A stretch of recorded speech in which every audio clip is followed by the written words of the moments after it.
Ooh, what's up, you guys? What's up, everyone? Welcome back to the Brothers Club podcast. It's only been a week for us, but I miss you again. I can't help it.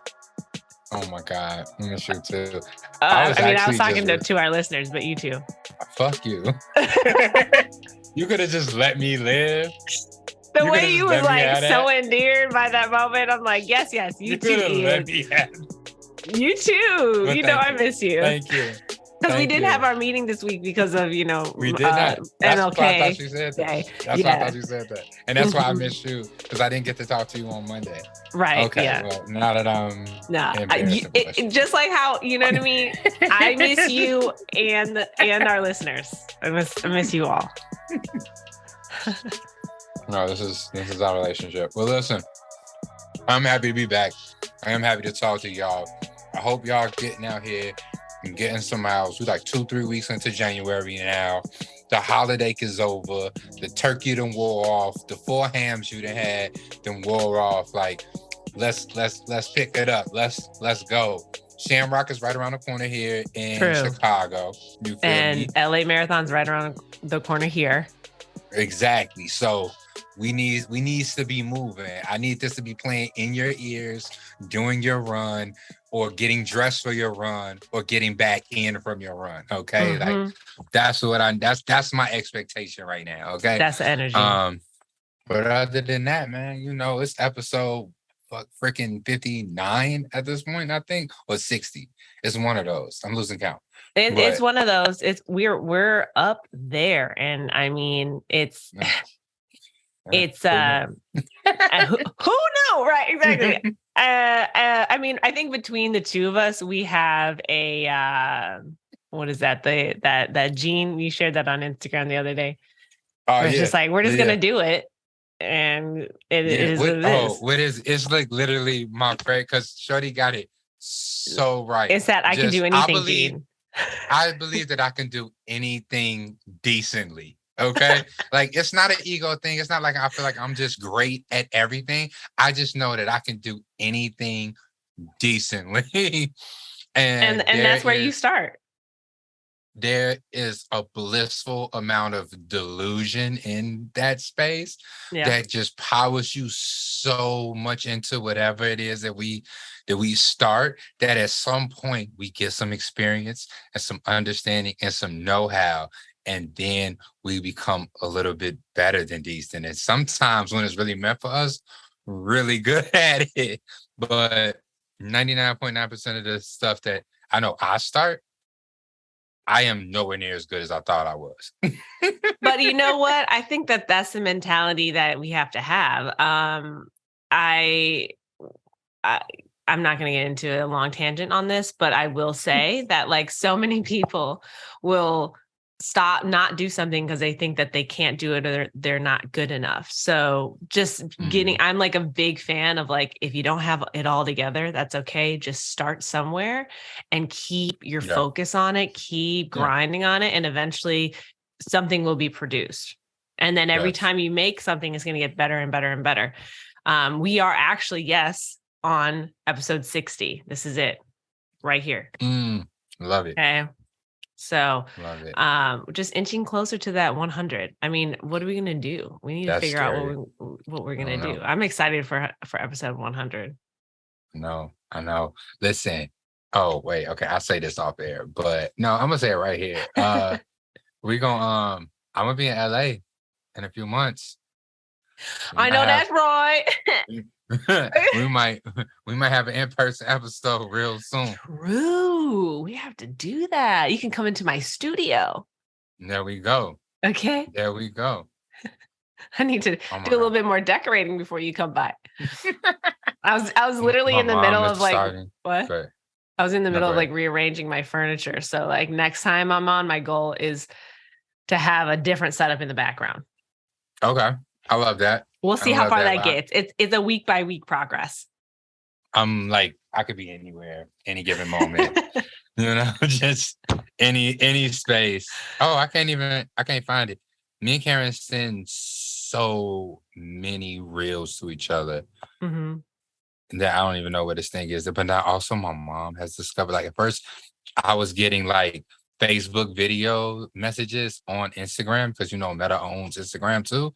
But now I'm also getting like reels sent to me by my mom, which is scary because that means now she's on Instagram. Like she's doing things. She's in the algorithm now. And it's like I I don't My know. dad is I the might have to same start way. opening her messages. Yeah, you do. You should. Because honestly, like my dad now uses reels to try to inform me because he he be finding these like inspirational reels like you need to watch this because he knows that like he can't like because he knows the way of him trying to teach me will never work because he's such like a hard ass. And I'm like, Dad, you're speaking too loud. You need to lower your voice. Okay. I'm here to listen, but this is not constructive. And so now he's like resorted to sending me informative reels.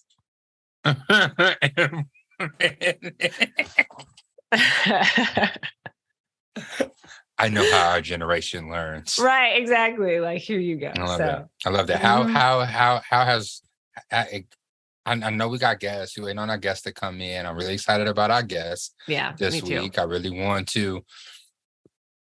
I'm really excited about our guests because like they are another run club that has a completely different structure to what I'm accustomed to here in Chicago. So I'm really interested to hear about that. But in the meantime, while we wait on them to pop in, do we want to talk about our running? Like, do we want to talk about that right now? Do you want to wait till afterwards? I'm really curious. I want to curious wait because I don't want to be interrupted. Yeah, okay. I want to give like a good update, and I also know that you want to give a good update, and I also have a little unboxing that I want to do that I'm excited about, and so like I just feel like let's just hold tight.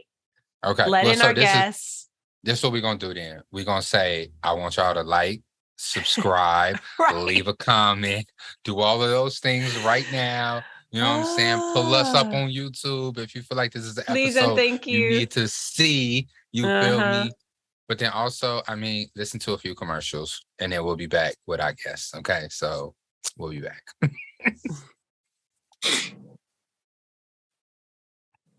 All right, boom, we back. We got our guests. One of us chose the very similar color palette this morning. I really appreciate that. Great Black and red all day. You feel me?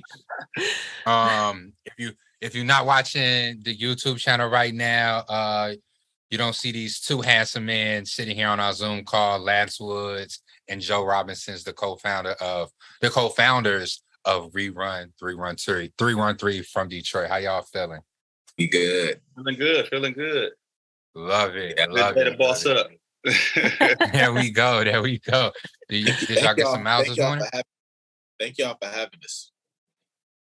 Oh, for sure. I mean, I think if anything, you've both been on our list of guests, like to have on as guests, because like we've been watching what you've been doing over the time, like over a long period of time, especially because both of our run clubs are like Ian and I's run club is in the Midwest. Y'all are in Detroit. Like I haven't had the opportunity to come out to Detroit and join you all. So like, if anything, just watching you on social, grow your crew, like just give a really good example of like how to manage the size of crew that you guys have it's inspirational. So, I mean, if anything, I'm like, okay, we need to see if they're going to come on. Let's come. Like we have you on the list.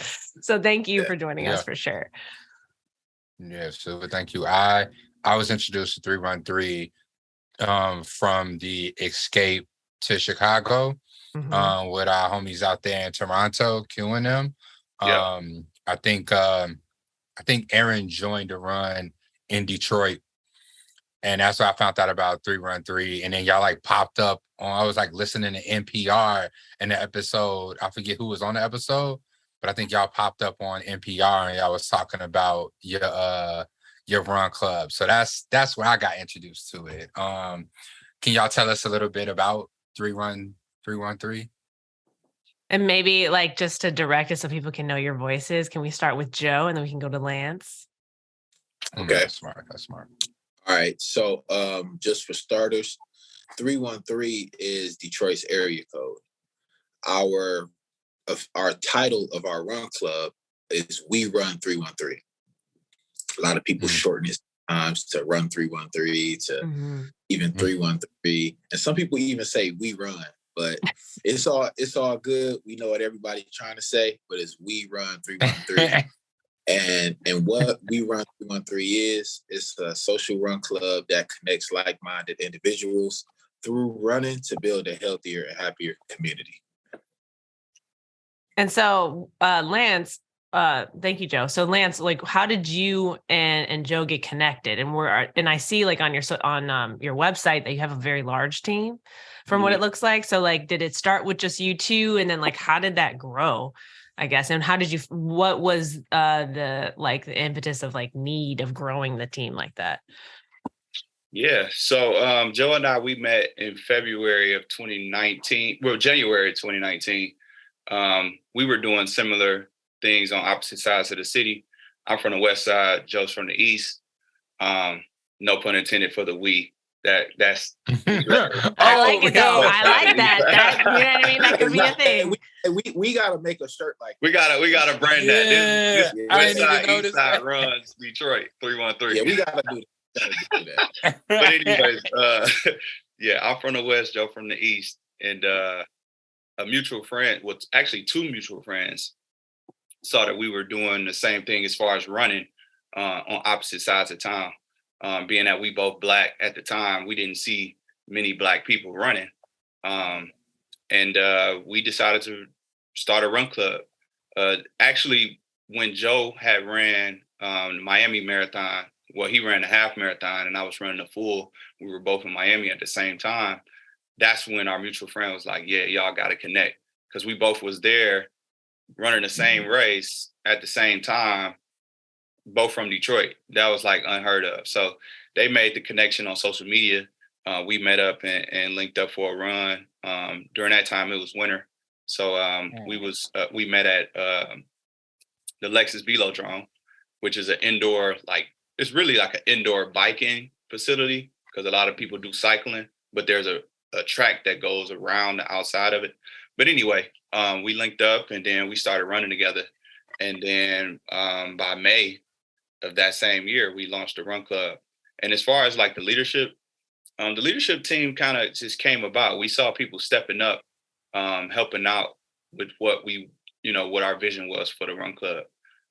So like, for instance, Audrey, who's our cheer squad captain, she was the one bringing the energy, bringing the, just bringing the vibes, you know what I'm saying? So we was like, yo, you should be cheer squad captain, you know what I'm saying? Or people that was the pace leaders, they would be running back to make sure people was getting through the run, you know what I'm saying? So we just kind of like gave them the title as pace leader. So these people were already doing the things that we needed in terms of a run club to make it happen.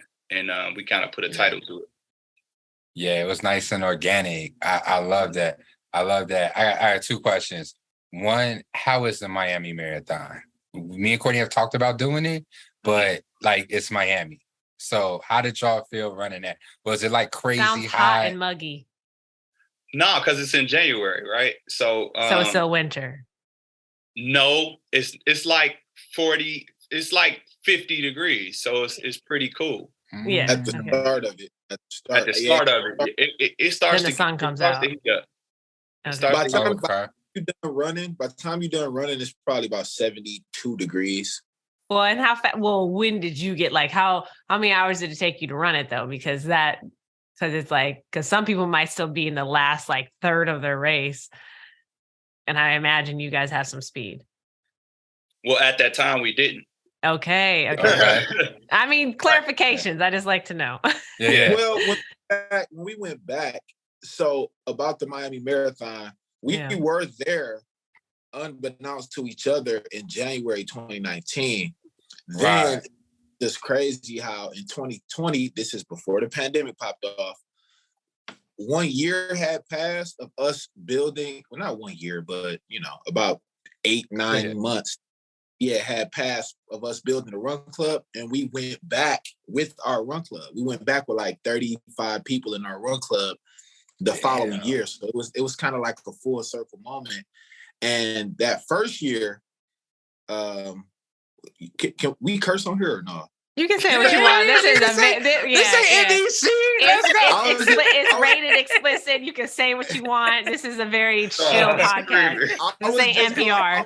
I wasn't about to say nothing crazy. I was just gonna say the first year we went, we was ass. Okay, like, I think it took me damn near 2 hours to run. And this is not to say anybody that takes this time limit is not good or anything like that. It's just for me. Yeah. I was just real mad at myself because it's crazy because prior to this, I had run way faster. Mm-hmm. I had ran like an hour and 37 minutes 3 months prior, but when I got to Florida, it took me 2 hours to run a half marathon. And I think last, what you ran, like 4 hours and change? That was my first full. Mm-hmm. And I didn't even know how to really run it. You know what I mean? Like, I was just pacing myself at 9 minutes thinking like I could hold that pace the whole way through. But once I got to like 16, 17, it got tough. You know what I'm saying? Because I had never even ran that far before. You know what I'm saying? Yeah. Oh, yeah. I feel like whenever you go out fast that first half, it's about somewhere between 16 to 18 is when your body tells you, hey, bruh, we fucked up, okay? Yeah. Like, this ain't gonna be what we thought it was. It's different now, you know what I mean? Because we learn so much and, fueling to running the right way, training the right way. Right. So your body can hold up through the marathon. But my first marathon was 4:25. That's fire. But now it's like 2:47. So that's wow. That's wild. That's wild. You're full. That's wild. I love that. I love that. That's that. See, that's like, I feel like that's just from consistently running, consistently getting better. Whereas like I spoke on this podcast at length about my level of inconsistency, especially when it gets cold here, and how every marathon season I have to build back up and stuff like that. And I make such small incremental like increases in my speed because of that. But like to drop down to like a sub 3. Yeah. And then what was your first marathon? What year was it? What year was it? Yeah. Oh, you said what year? 2019. Yeah. That's beautiful, bro. Like that's amazing. But I guess this brings me to the point for both of y'all. When did you get into running? Was this like something you always done throughout your life, or was this something that you got into as an adult? I started running at 27. I'm 34 now. So that was 2015. Yeah. I started just like anybody else, trying to run 2 miles. That was actually I was trying to run 1 mile and couldn't make it through the mile. Because I didn't know how to pace, didn't have the proper shoes, anything like that. But my background, like, I've always been an athlete. You know what I mean? I played basketball, football. I mean, I grew up in a Boys and Girls Club, played soccer, baseball, tennis, any athletic sport I always did. But I never just like ran for distance. You know what I mean? I never ran track in high school, never ran track in college, but I've always been athletically inclined. So distance running was just something I kind of picked up and kept at it, and it got better. So, but Lance, what inspired you to want to run a mile? Like, that's what interests me is that like, cause like for me, I started running around the same time as in my life too. And for me, I was like, I need to get a new, like a hobby. Cause I know that I can like age with, that can, challenge myself, et cetera, et cetera. So like, was that something kind of like similar to you or what? Yeah, similar. So my best friend, he had started an initiative that was getting people reacclimated to their fitness goals. It's called Sweaty September. So in September, I was helping him push that brand. It was like hike, walk, jog, bike, whatever. We were posting it on social media, and I was just rocking the brand, tagging along, you know what I'm saying, helping them push that narrative.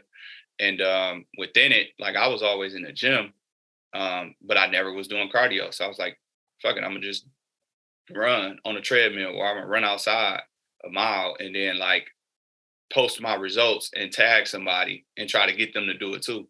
And then from there, it was just a constant build. I was like, damn, I suck at running a mile. Like I got to get better at that. You know what I'm saying? So Then I was able to run 1 mile. Then it went to 2. And then I'm like, wow, I can do 2 miles straight. Let me try 3. Wow, I do 3 miles straight. Let me do 4, 5. You know what I'm saying? Then I went to signing up for races, doing the 10K and 5K. And then after I started doing races, that's when I kind of got hooked, getting the medals and, you know, that sense of accomplishment there. It's addicting. Yeah. What about you, What Joe? about you, Joe? I was just out in Los Angeles, I think like for the first time in like 2014. And it was February. And I was staying with a friend, and it was February, which is significant because February here in Detroit is not pretty. It's like the days are short. The days are short. It's super cold, super cloudy every day. The roads are dirty because of the salt and the snow. It's just like not pretty. So when I went to Los Angeles, it was like night and day. I'm like, bro, they got foliage out here everywhere, and the sun is shining. You know what I'm saying? And like people got on yoga pants and stuff. So, you know, all the women wear them yoga pants. I'm wearing yoga pants right now in LA. That's like an LA thing. That's just like an LA thing. So when I seen that, I was just like, I don't know what it was, bro. Something was just like, go for a run. I had never run before, like never. I ran like in the 8th grade. We did a fitness test, 7th grade, but that was like 10 years from this. You know what I'm saying? Right, and right. Something was just like, just go for a run. I was staying in Studio City. I was in the hills on the Studio City side. So, you know, you got the other side of the hills, like Beverly Hills, and then you have the other side of Mulholland is Studio City. Courtney, I know you in LA, so I'm trying to give you the. Yeah, I just got here in July, but I do know what you're talking about. So yeah, I'm like with you. I'm honestly a Midwest girl at heart, but yes, I'm here with you. Oh, okay. I'm explaining it like, okay. But yeah, so you can't run up there, basically. Everything is like, there's certain areas where it's like running is just not, it's like what you actually can't. Like the inclines, the hills are insane. And is the road is like one lane. True. So that's where I was. So I'm like, all right, I can't run up here. Let me just go down to Venice Beach. And I mean, Lance said he was trying to get through a mile. 1 mile wasn't even on my radar. I just went and just did like these hard sprints and just passed out and was just done. So, I love it. But that was my first encounter with running. And then my story kind of began to be like Lance's story a little bit, like a year, maybe 2 years after I came back home to Detroit and was like, all right, let me try to run a mile. Let me try to run it. So it's the same thing. Not to take up a bunch of time, but it was pretty much the same thing. Like, let me run 1 mile. Oh, snap, I did 1. Oh, snap, I did 2. Oh, man, I did 3 miles. That's insane. Yeah. You know what I'm saying? Mm-hmm. It just spun out of there. Now I got like 7 marathon medals, like 20 half marathons, you know, countless 5K, 10K. So it just kind of spun out from there. Wow. I love it. Just racking it up. Like that's beautiful, man. That's gorgeous. Like I love that energy. I love to see how Black and brown runners just discover it and fall into it and owning. And even like kind of like the time frame, like me and Courtney has talked multiple times here and off the podcast, just like when we started our run club 7 on Sundays and Gumbo Fit here in the city, we just to now meet people who are doing the same thing in this same space is so beautiful.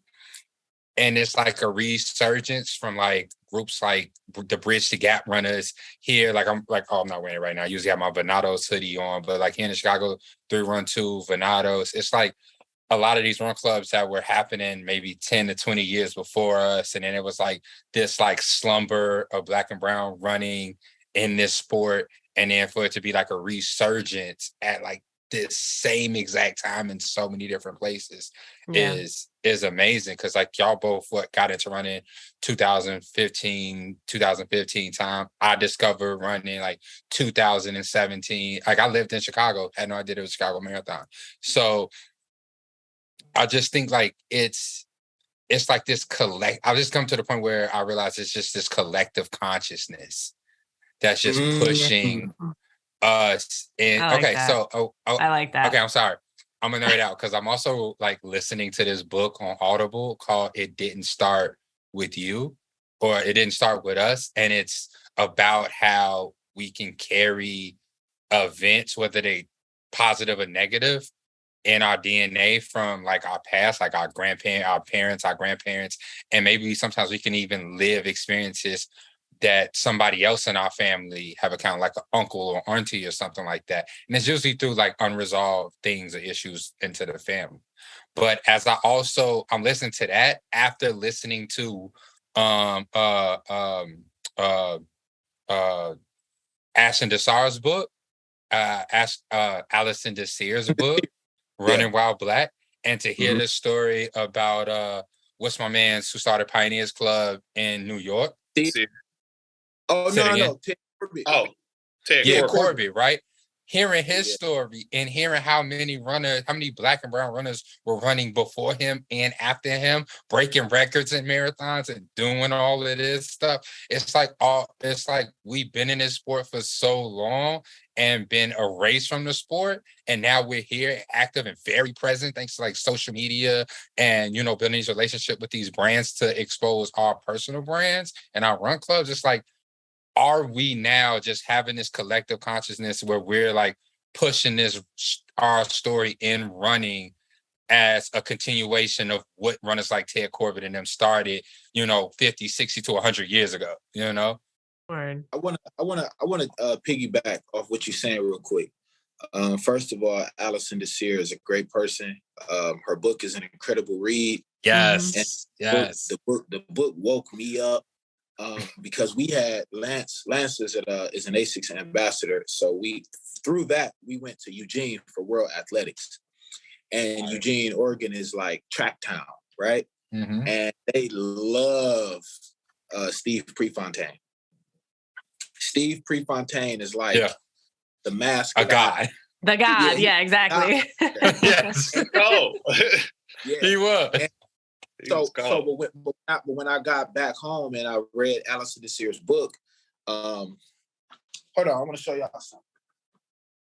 I love this. Me too. This is it right here. Book. I had learned about Ted Corbett, and it's like he's a god though, right? Like this. Yeah. This man won like 27 marathons or something crazy like that. You know what I mean? And it's not even being talked about. And that was like 20 years before Steve Prefontaine. Ooh. Like, think about it. Right. Yeah. Right. So I mean, my man's is the reason why the New York Marathoners ran through all the boroughs. You feel me? Like, exactly. I'm gonna have to read that book. Because it was only in Central Park, and he was like, "Nah, we need the whole city."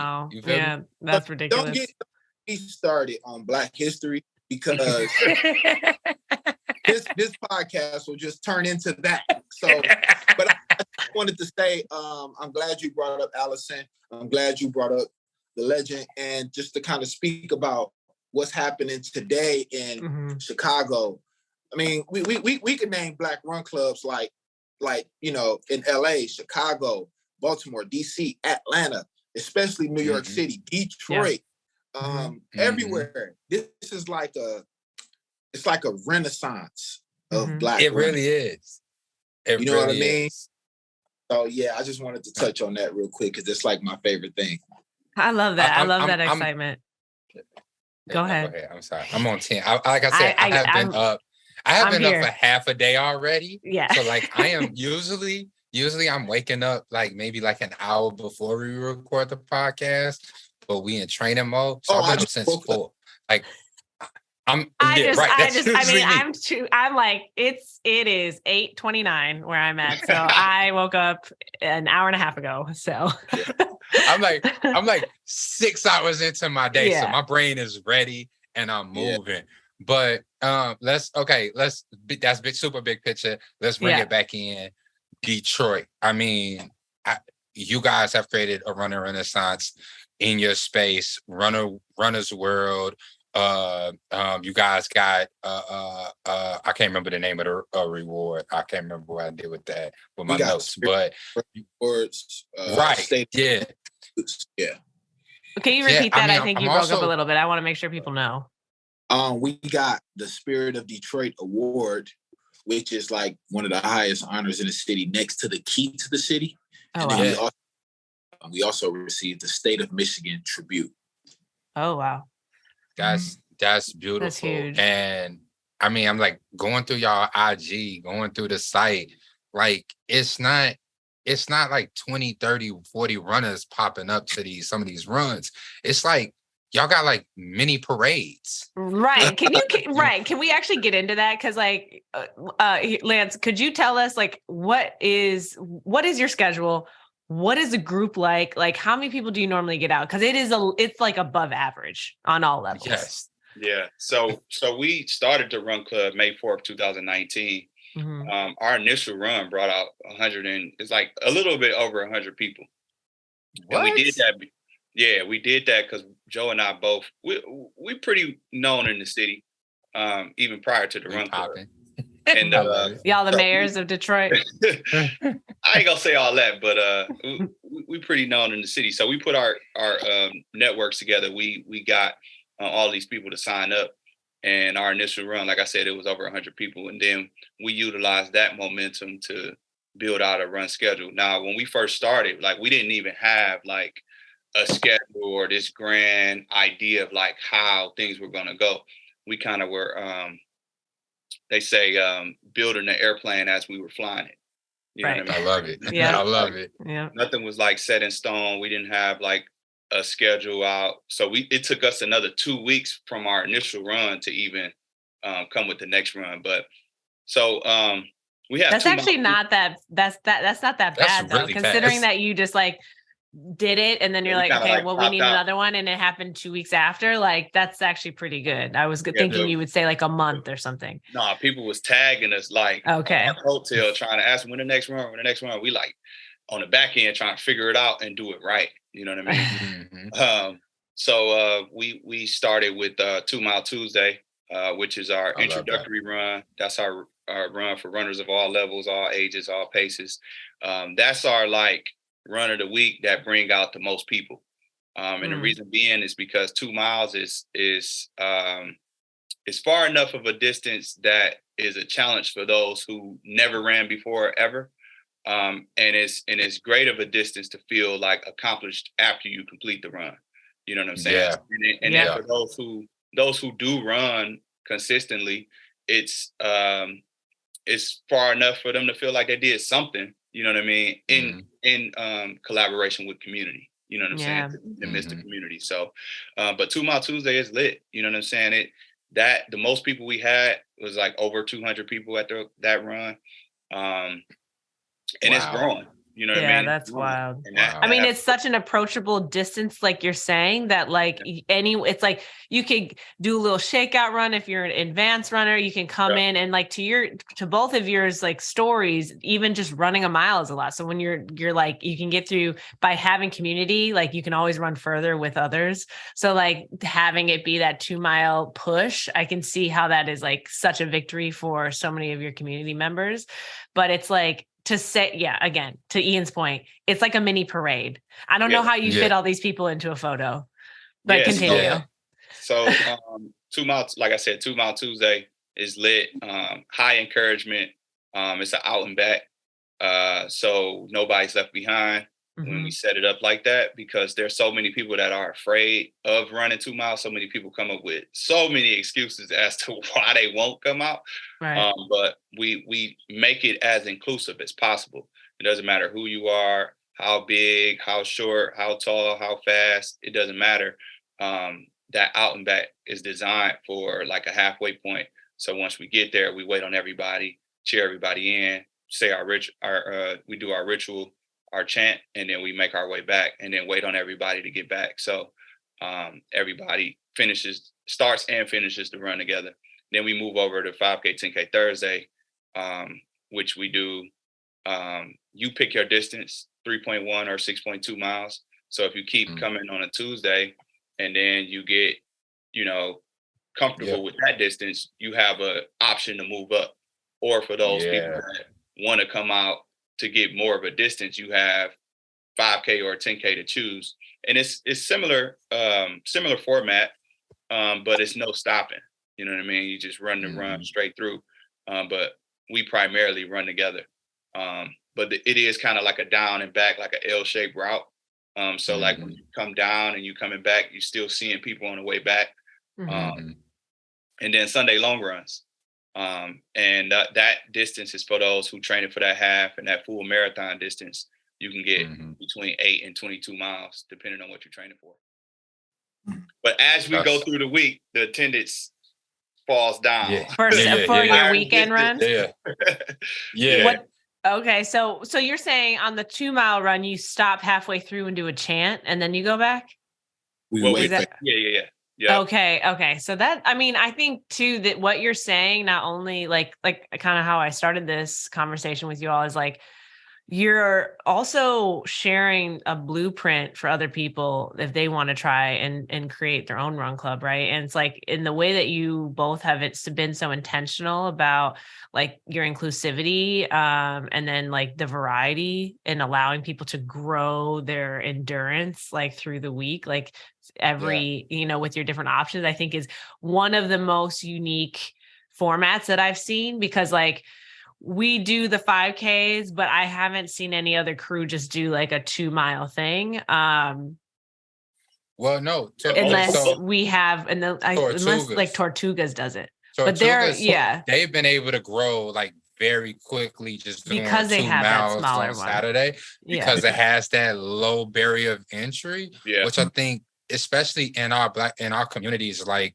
first of all, when I talk to any of my friends or family members, a 5K is called a marathon to them. Like that's how they, that's conceptually how they think. It's like, that's forever running. And so just like 2 just feels good. A mile feels good. Being able to walk, for 30 minutes and then turn around and come back while some of the other people are running and coming back and you all finishing around the same time is dope. It's just a lower barrier of entry. And as I speak to people like Davey and speak to people like you, it makes me also like just even have a pause moment about 7 on Sundays, because we were at that like junction when we first started up. Was like, hey, we did 7 miles because it was like good for us and good for like our friends who were already runners. But like, what kind of run club do we want to be? A space where Black and brown runners can come and feel comfortable and have their own space? Or do we want to be a run club that's creating newer runners and stuff like that? And throughout the years, we've slowly come up with different runs, different programs to like have people in, but we still haven't been able to crack that nut the way WeRun313 and Gumbo has been able to do it, and even Tortugas. Like it's beautiful and it's smart, and I love it. Yeah, I see that a lot of run clubs, they either do 2 runs a week, but not really 3. And then most of their distance is like they'll do like a 3 mile run and then a long run. Yeah, that's what I'm saying. It's like it's a 3 mile. Like, so the 2 mile is very like you don't really see that. That three going. Yeah, it's very scary. 2 miles is so scary for some people. I mean, 1 mile. Yeah. Some people be like, I'm losing my breath thinking about it before they even think about coming. And I'll be like, just come.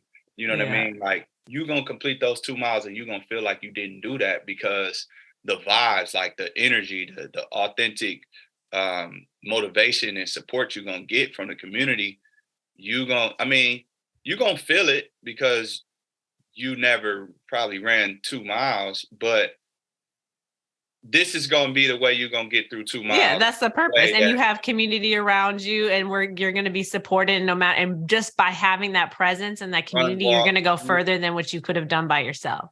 Yeah. I want to say this real quick. So like the reason why it's important to, like you said, and I'm glad you said that, because we experience that all the time. A 5K is a marathon to people who are like ignorant to the space, or who who have never been introduced to running for real.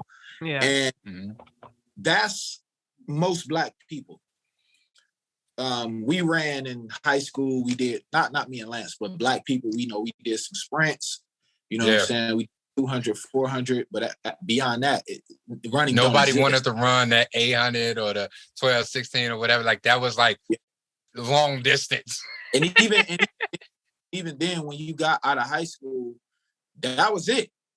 That was it. You know what I mean? So it's very important to lower the barrier of entry, because a 5K and a marathon is the same thing to our people. So we have to make sure that we're lowering the barrier, because if we say 5K, they're thinking marathon. You know what I'm saying? So we got to make sure that, and this is just something I just want to say to all African American or brown run clubs, any minority run club out there, is like, make sure you putting the training wheels on it, and being a good shepherd for our people, because we need that. We need run. Most of us, Black and brown, come from the same ghetto. Okay. The only thing, state lines is different, but we all pretty much come from the same place. They treat us pretty much all the same in every ghetto. So we all go through the same things. We go through the same health disparities, from mental health to physical health. Right. You know what I mean? So we really need this thing called running. And it's very important that us don't create these exclusive clubs or these runners only run clubs, if that makes sense. Because if you create a runners only space, you ain't gonna get us, because we not runners. And that's what I hear when customers come into the store. That's what I hear over like what 3.5 years, 4.5 years now of having a run club. It's like me and people was like, yeah, I'm not really a runner, like that's what everybody says about themselves until they actually get into this space. And even after that, like I know people who run a marathon who still say, I'm not a runner, and it's wild.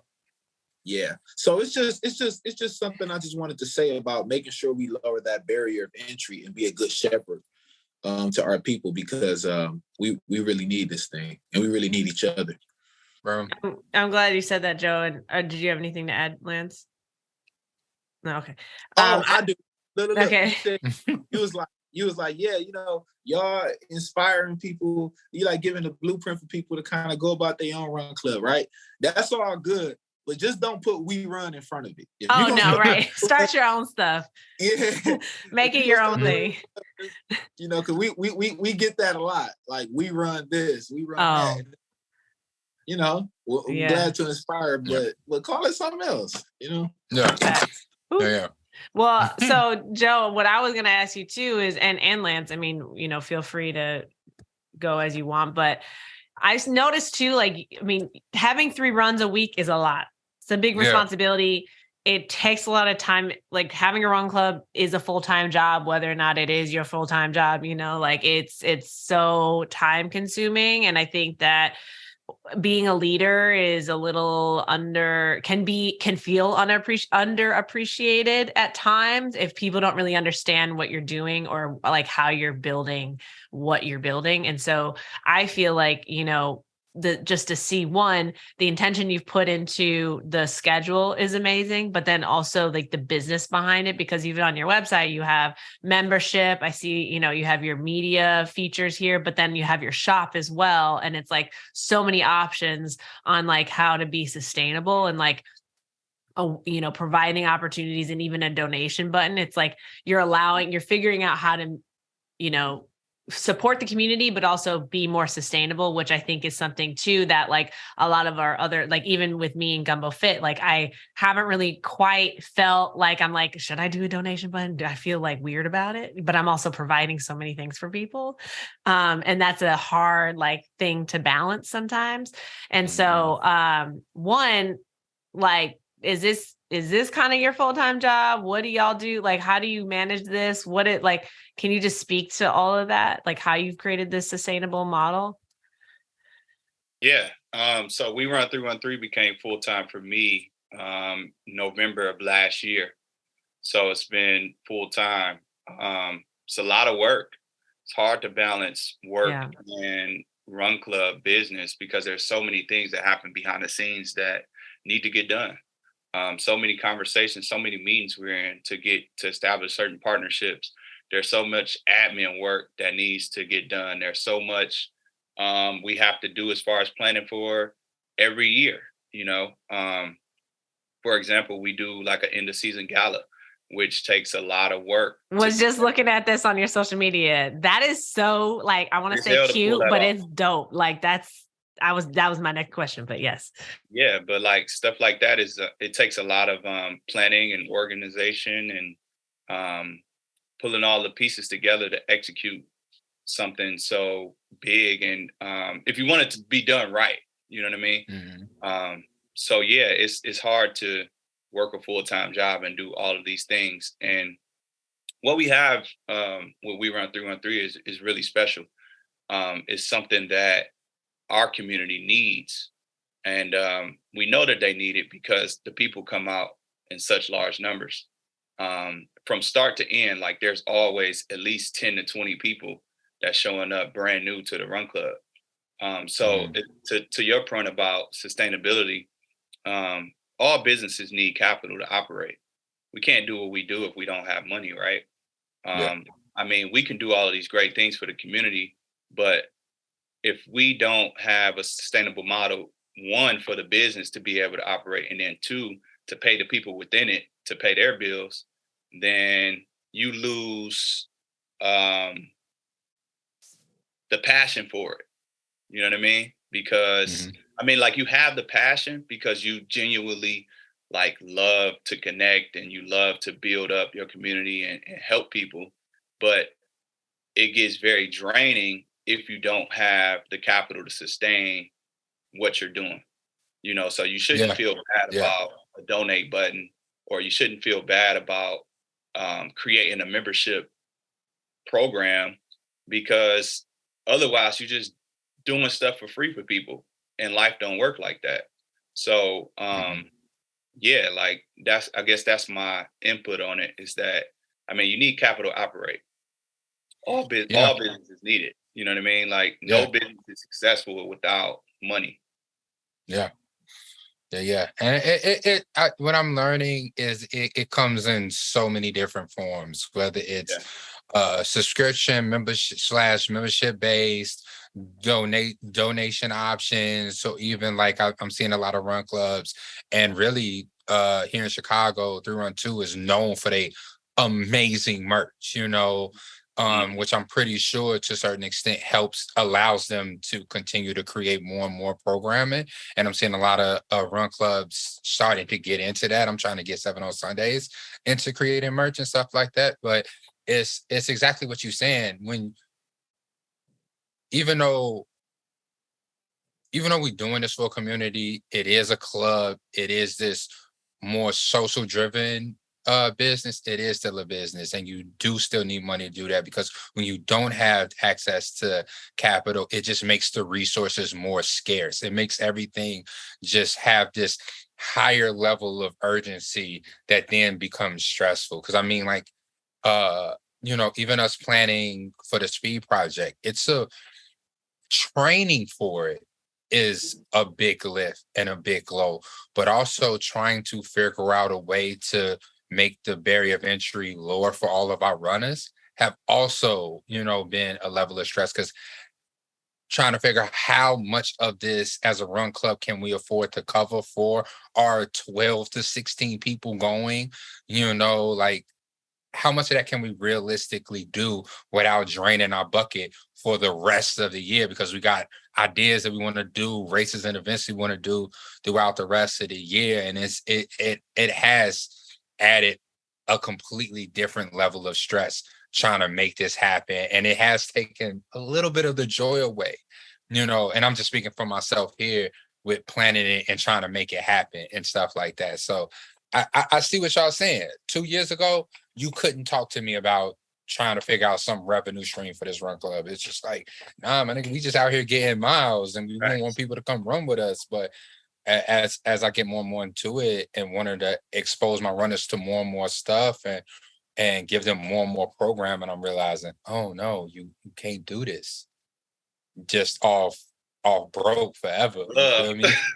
But it's six in one hand, half a dozen in another, because it's also like if you have not had a conversation about compensation or capital with your runners and it's been free, it's been accessible like that, how do you make that transition to then say, hey, we need help now to sustain this and keep this going for another 4 more years? Like, how do we change the formula? Or do we look to these brands and be like, just give us as much every year, just ask for more money until they get sick of us and don't want to give us money no more? Yeah. We kind of went about it both ways. We, through our growth in 2019 and then into 2020, even in the pandemic, which we're so blessed because our run club was able to still grow even through the pandemic, where it was illegal to get together, but we still had a campaign and we still did what we had to do, and we were able to still grow our run club.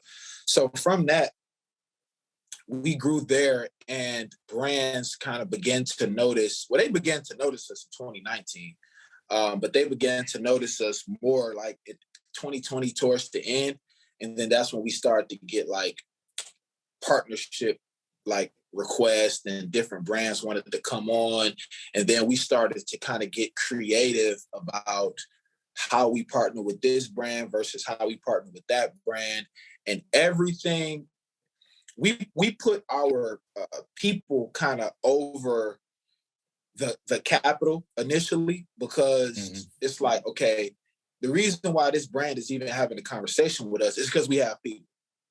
So when this brand steps in, the first question is, okay, what can this brand do for our runners? How can we increase, or how can we better the experience for our runners, right? How can we do that? How can we do that? Because that's creating that story, or creating that rumor that, hey, I went to WeRun313 and it was popping off like this. I went to WeRun313 and they gave me this. You know what I'm saying? Creating that is ultimately what's going to get more people in, along with lowering the barrier of entry for Black people. So it was a lot of things. And another thing, we had a conversation about two things: the merchandise, right? So merchandise has been a big part of WeRun313, like a big part of our revenue. But kind of like the only reason we made merchandise is because somebody was like, hey, y'all should make a shirt. I'm trying to support. I wear that. I want to represent that. We didn't say like, yo, we got all these people at the first run. Let's get some shirts, print them up and sell them and make X amount of dollars. It was more so like people walked up to us like, yo, y'all should put this on a shirt. So that kind of went from there. And as far as our membership thing, from what Ian, you said, and what Lance, you said about sustainability, if we want to grow and go far, it takes capital. So the membership thing was something we had to carefully think about, but we not only did we have to be careful, we had to enter that action with boldness, and not like how Courtney said. She said, should I feel bad about asking or doing? We just kind of had to be bold about it and say, hey, look, we got a membership. This is what we need. We trying to grow. We trying to go in this direction. Here's how we going to benefit you guys for being a part of our membership. So that's kind of how we went about it. Yeah, we just kind of put it out there. You gotta not be afraid, because what's the worst that's gonna happen? I mean, you get people not signing up, and you gotta think you always bringing new people into the fold as well. So some of the old people may have their reservations about joining the membership because they're getting all of these different things for free. But then you have to look at like what are the added benefits, and as you bring on new organizations and new partnerships, like Joe was saying, like what can they do for our runners? And then you include those things in the membership. So all of our weekly runs are free. Anybody can come join us. But then you have a membership program where it's like these members get exclusive benefits for being a part of it. So a lot of people, a lot of our members in our run club, one, they support the mission wholeheartedly. Two, they get exclusive benefits. So if they're a runner and they running these races that we're doing and you getting discounts on the races, that's a benefit to you because that's saving you money that you're gonna spend anyway. Or two, if you're purchasing shoes at a community partner run store like Gazelle Sports and you're getting 20% off a shoe that you're gonna buy anyway, that's saving you money. You know what I mean? So it's ways that we infuse the partnerships that we have into the Membership Plus program. Plus, buying merchandise like WeRun, like a crew neck. If you're getting 20% off of this and you're not a member, you don't get the 20% off. It's saving you money. So they look at it as ways like you're getting all of these exclusive benefits of being a part of something that you was going to be a part of anyway. So why not? And it's supporting our mission. It's supporting on what we're doing in terms of building a community and creating a space that's for everybody. You know what I mean? I want to say something. Wait. So like, it was dope because when the first year we did our membership, it was growing and stuff like that. And so that winter, because we take the winter off to kind of like reestablish, replan, rebuild, you know what I mean? We ordered like a big tent, a branded tent, a tablecloth, these big flags, everything branded. So we came back that next year and it was kind of like, like your tax dollars are at work. You know what I'm saying? Like, look, this is what membership, you guys being a part of our membership, this is what it helped us create. Like it helped us get better branding. That better branding will bring better partners, better sponsorships who want to be associated with the brand, who can ultimately bring more things for our runners, for us to have a good time, a better time. You know what I mean? So I just kind of a better experience overall for the runners. You know what I mean? So like there's times where we don't have like water and stuff at the runs, but now like, okay, we got a Membership Plus program. We can allocate a certain amount to the budget to be able to provide that to our runners. You know what I'm saying? Or we have community partners that provide waters like Propel. You know what I mean? So that's stuff that we can give away. A lot of the capital that we get from the runners go right back into the run club. 2,000%. Yeah. So it's like we're legitly trying to create a better experience for everybody involved. Yeah. I love that. I mean, I know there are a lot of runners who aren't run club like leaders or captains or pacers and stuff like that listen to the podcast. I'm really curious to hear how this conversation is falling on their ears. And if you are listening, if you are a runner, feel free to DM us at Runners Club Podcast on Instagram to, let us know like how if you are in a membership in your local run club, if there is some way that you financially give to your run club to support them, how does that make you feel? Or if you on the opposite end, how would you feel if your run club came up with some kind of revenue stream to help continue to grow and build their programming out for you as a runner? And I think it's a real conversation, especially for Black and brown run clubs, because once again, it get back to it really gets back to what Joe was talking about. Like it's a lot of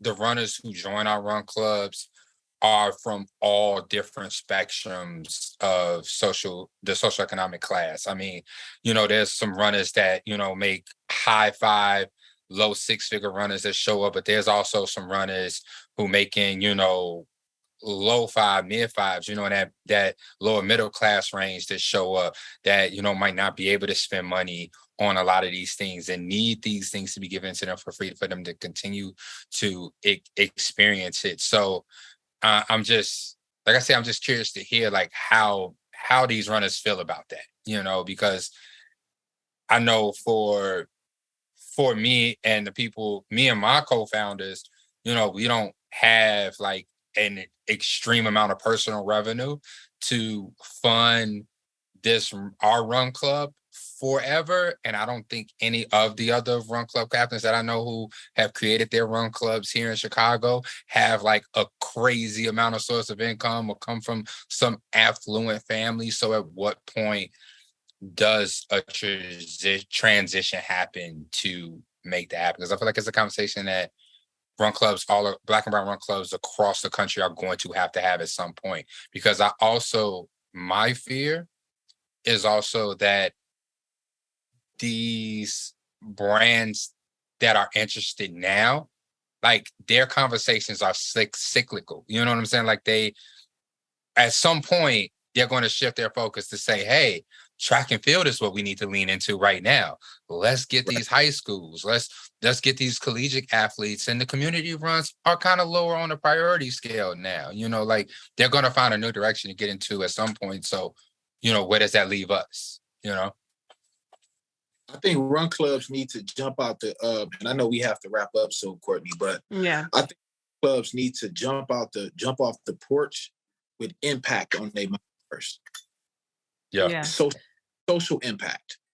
I mean, you can look at WeRun313 and say, oh, they got merch, they got a donation, they do events, they got membership. All right, boom, it's day one. I'm about to set up all that and then tell people to come out to run. And it's like, nah.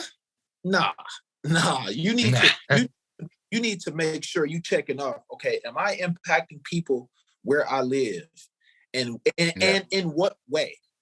And am I spreading a message? Am I spreading a positive message of growth and change around my community?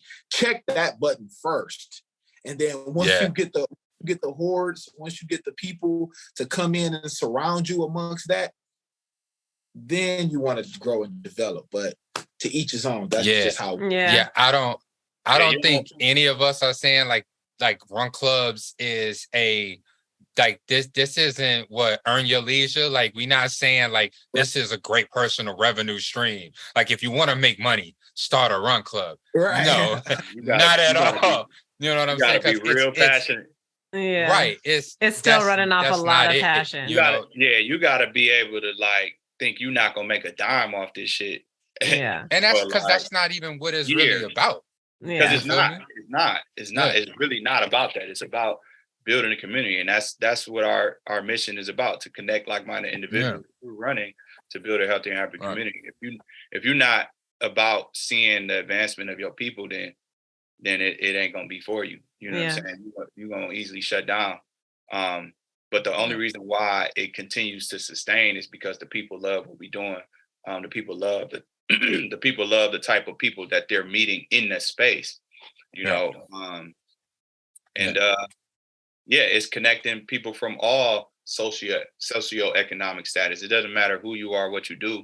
It's stripping those barriers that exist that divide us. You know what I'm saying? As people, whether you're from the east side of Detroit, the west side of Detroit, whether you middle class or tugging the poverty line, you know what I'm saying? It don't matter. It don't matter. It's like we all humans and we all rock with each other, and that's the baseline of it all. Thank you. Yeah. I think that's a really good wrap up. And I think that honestly, I want to get you guys on again at some point because there's a lot to talk about. And I think that maybe we can turn it into a history conversation next time, or, you know what I mean? Like, And just real quick, is there anything that you want our listeners to know about? Like anything you guys have going on? Is there any big race happening? Like, can we see WeRun313 anywhere specific in the near future this year? Yeah. So as Joe, I was just gonna say, as Joe was mentioning, every year we've been taking our race on a travel race. So we're going to Las Vegas, rock and roll half marathon there. Love that. That's love it. In February 24th weekend. Yeah. And then after that, we're gonna be back at Boston. I'm running Boston Marathon. Tommy is running Boston Marathon. And another one I remember, Shaka Dukes, he's running Boston Marathon. So that's pretty dope. But as always, you can find us on social media, at WeRun313 on Facebook, Instagram, Twitter, LinkedIn. You could check out the website, WeRun313.com. That's where you can find us. You can follow Buy us. Some merch, get a membership. Make a donate, okay? All of that.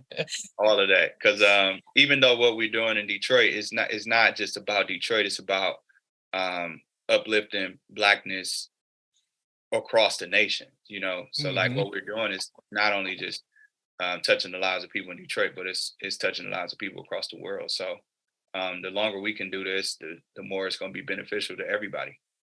Wow. Yeah. I love that. Thank you, Lance and Joe. And I just know so many people are going to be able to pull a lot from this conversation. So thank you for your time and have a great year. Yeah. Thank you. Thank you. Thank y'all for having us. It was a pleasure. Yeah. Man, thank y'all for coming on, man. Y'all have a good day. Peace. All right. Thank y'all. Yeah, that was a quality conversation. Legit. Like top conversation of the year so far. Yeah. I love it. I mean, talking to these run club leaders all over the country is amazing. I love what people are doing in their cities. I mean, like you said, the 2 Mile Tuesday.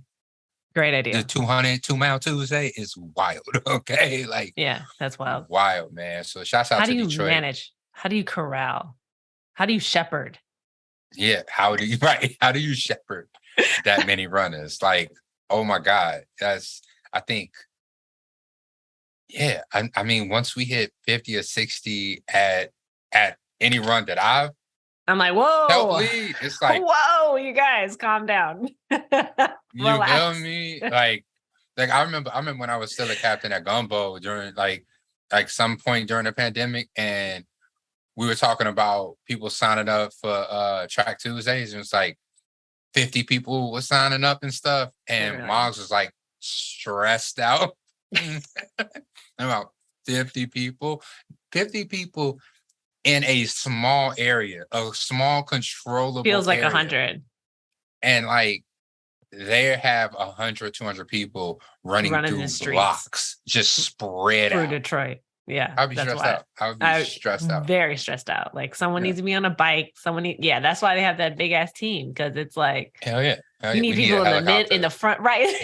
You know what I'm saying? Like, I think as well. But I love it. I do want to shout out when we got off that Lance mentioned that they also have been inspired by other run clubs, and they shout out District Run Club. I believe DRC is that what this stands for? District Run Collective or something. Yeah, and they've been doing it for over 10 years. You're right. I think I'm wrong. I think I'm wrong too. Yeah. Okay. With that being said, we need to have their leaders on here. Yeah, we're gonna do our Googles and get familiar. I just wrote down DRC. Y'all know what I'm talking about. But yeah, because they also have a very large group, and they like were sponsored by freaking Under Armour, and they like opened a whole spot facility, hub for their whole crew, like that. So I think that that's another conversation that we'll, be looking to have, because that also, it's just, again, it's like we're in this Renaissance era, and I think it's really great to just kind of see what people are doing and what the opportunities are, because I think too, it's like, at the end of the day, yes, like you can then, I mean, we also talked about too, like you go the nonprofit route and then you can start like applying for health grants and like health and wellness grants by these big companies that are looking to like have write-offs. And then you can actually build an actual business that has people on salary because you're, because you can get money from these grants. The issue is like, who's going to be writing the grants? It also takes a technical skill to write those grants. So you have to, in some way have someone on your team or someone around you that can like hone in that skill and like, make it shine. But, all of these things are options, but then I think what you and I have been really good about doing is like, yeah, sure, we're not necessarily bringing in membership dollars from our run clubs. We might in the future.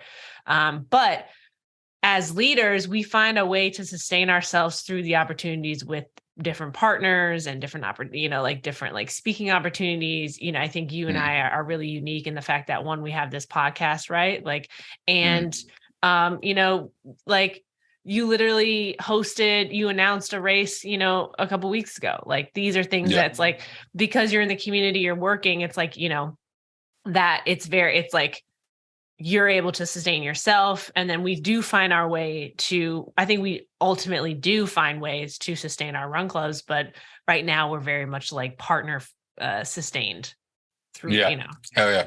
2000%. Yeah. I mean, I'm 2000% with you. But once again, like disclaimer and stuff like that, like even WeRun313, like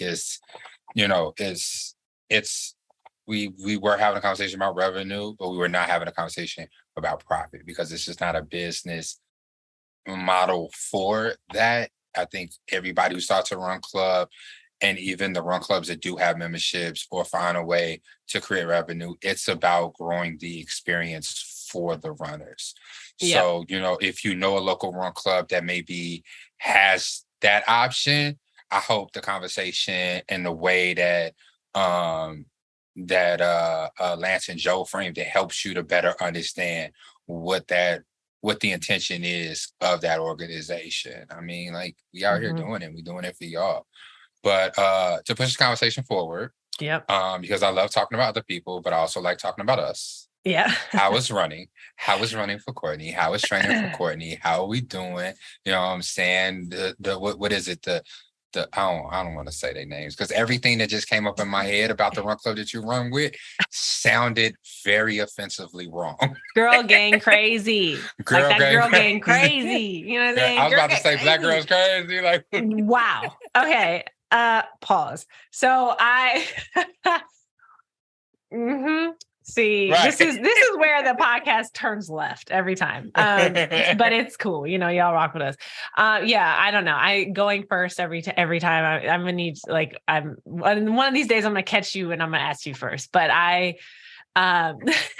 running is going okay. My shins are still killing me. It's a reoccurring issue that I've had with running since I started running. I don't know if it was like 20. Do you have Strava? It was like 26, 27. Yes, I have Strava.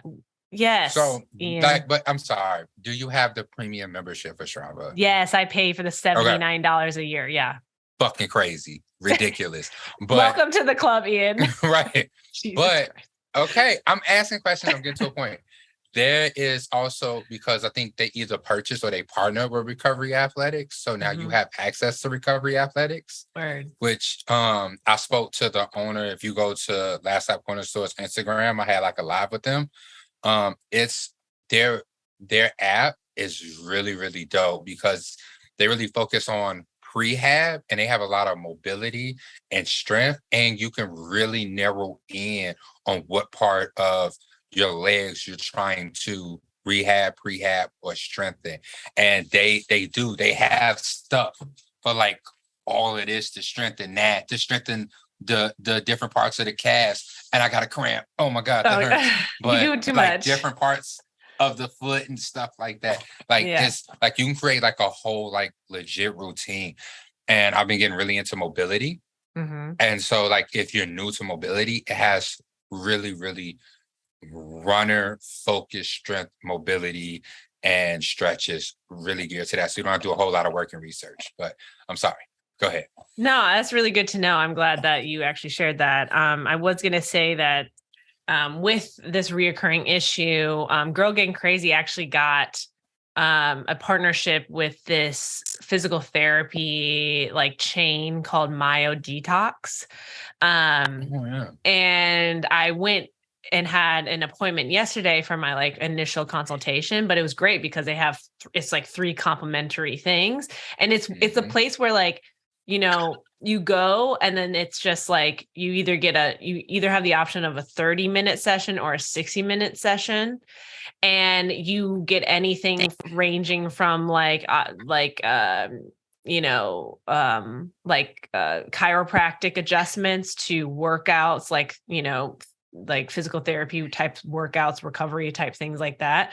And the office is super cute, very chic, very well designed. Like the space is great. This woman named Nina helped me. She was either like Latina or Black. I couldn't really tell. Sometimes I can't tell, but like I feel like she was giving Latina vibes, but Nina was dope. Right. And she could be mixed too. I don't know. But it's like, I feel like it's all ambiguous at certain points for me. But I really enjoyed her service. She like knew what she was doing. She has worked with other like runners in the past, like that have gone pro, but she also seemed very young. So I was just like, when did this start? Like, cause she's worked under really dope, like people. I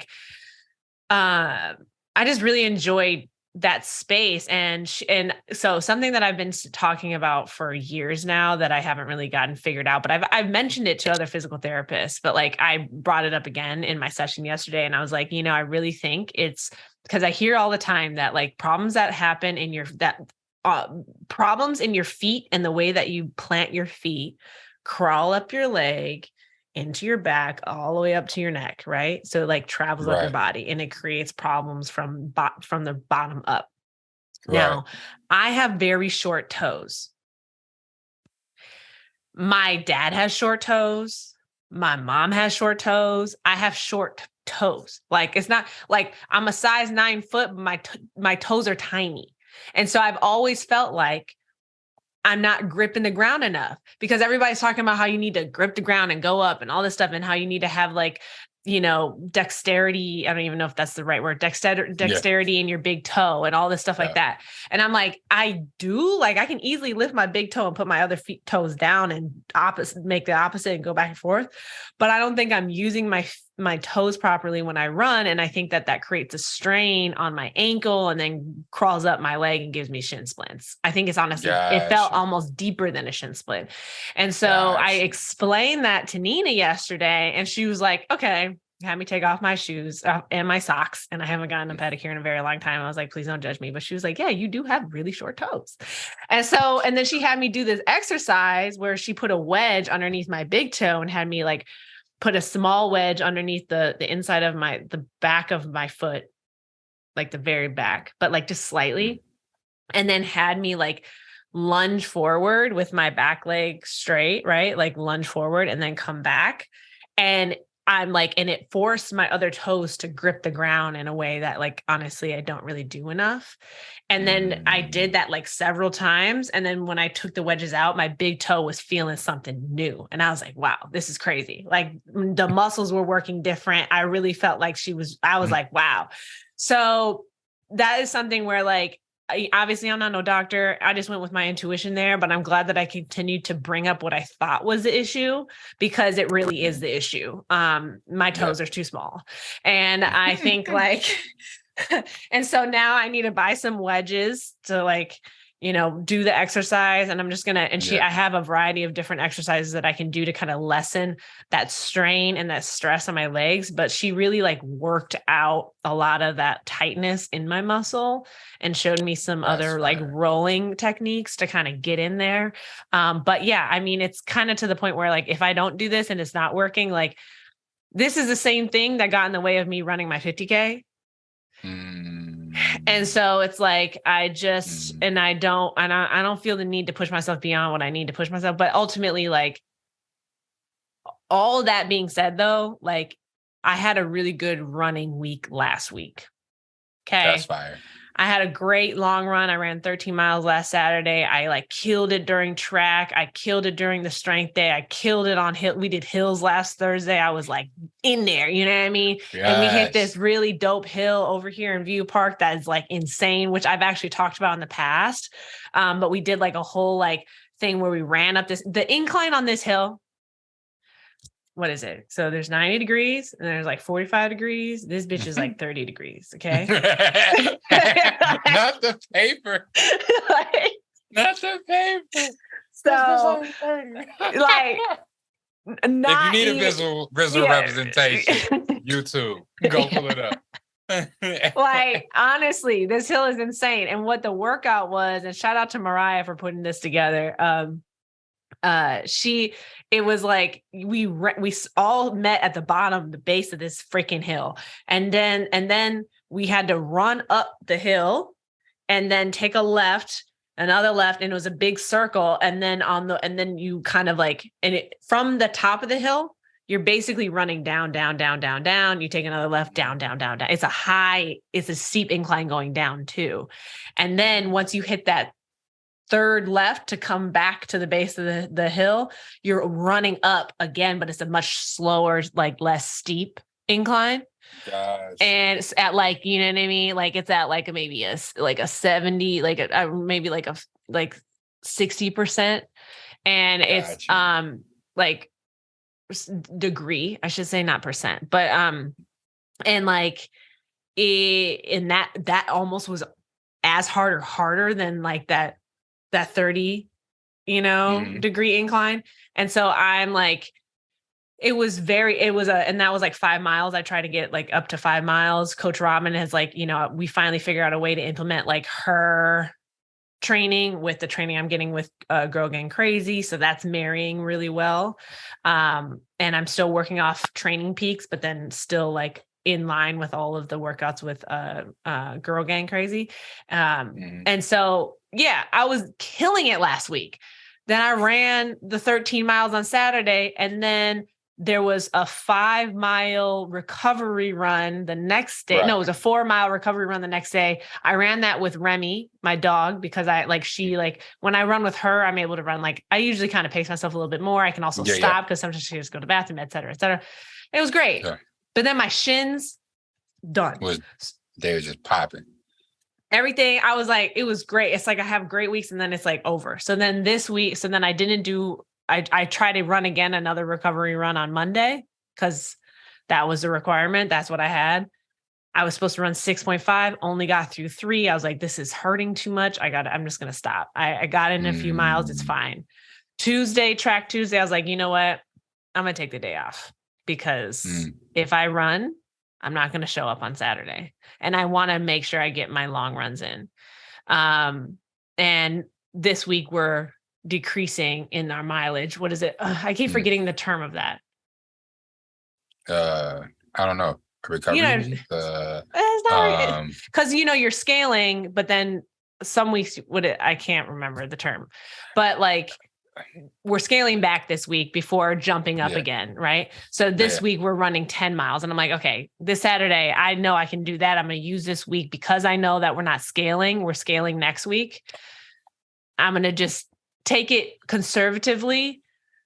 And so that's how I feel. The running situation, I'm just like, all right, I'm trying to just make sure that I can get through the workouts and also just be okay with like doing a little less mileage if I need it, maybe taking a day off if I need it so that I can actually continue to show up. Cause I need to get to the start and finish line. It's so close. Of course. It's so close. Of course.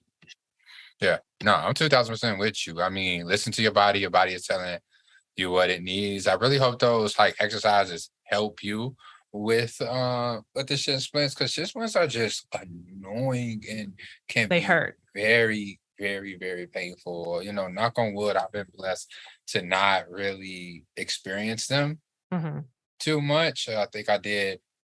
You have longer not even toes. When I first started running, but you have longer toes.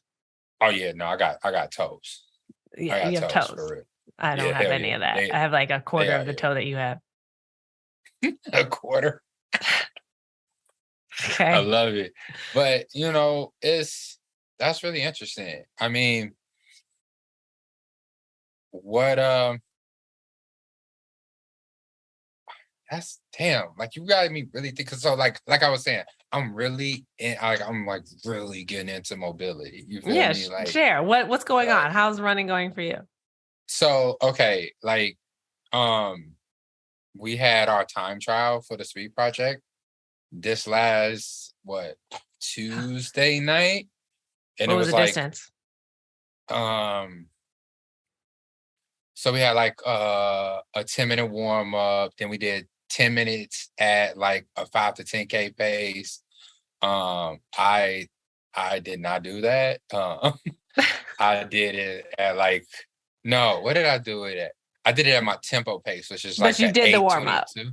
Yeah, I did the warm up. I did the whole workout. I just didn't do it at that pace. Because I was thinking it was gonna be like a tempo situation. So I came in ready to do my tempo pace, which is like an 8:22 for me right now. And then so it was 10 minutes hard, 7 minutes rest. Like we stopped, we talked, we went over that first 10 minutes, and then we did another 10 minutes, which I did like about 10 to 15 seconds faster than my tempo pace. And then we did a cool down. Well, of course, we had drills and everything, but I felt really, really good. I was really surprised because, like I said, I've taken an extended holiday from running over the winter and stuff like that. So I was really, really stressed out. And even the time that I was trying to run or at that tempo pace was faster than what my marathon time was. Because I'm like, okay, like I did a 4:11, so I'm going to run like I'm trying to do a 4:08 or 4-hour marathon. I figured those are the times that I know I can't hit right now, and I'm striving to hit. So that's what I am going to do, right? So, but I felt good. I felt solid. Even like that 10 minutes turned into was roughly measured out to about 1.25 miles. So that last quarter mile, like I would crank it up, and I felt good. And our coaching team, which is Gabe, Rosalie, Simeon, and Angela.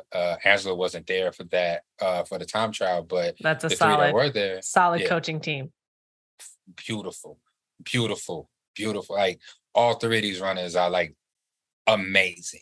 Yeah. And have lots of knowledge. But the biggest thing they wanted us to focus on for the second part of the time trial was focusing in on the form, being able to hold your form. They want to see how well we would keep our speed and also keep our form during a hard effort after that first hard effort. And I feel really, really good about my running form. Have I had somebody really go in and pinpoint any improvements or corrections that I can make? No, but I have spent majority of the time that I have been running really, really, really paying attention to the way my body moves when I run.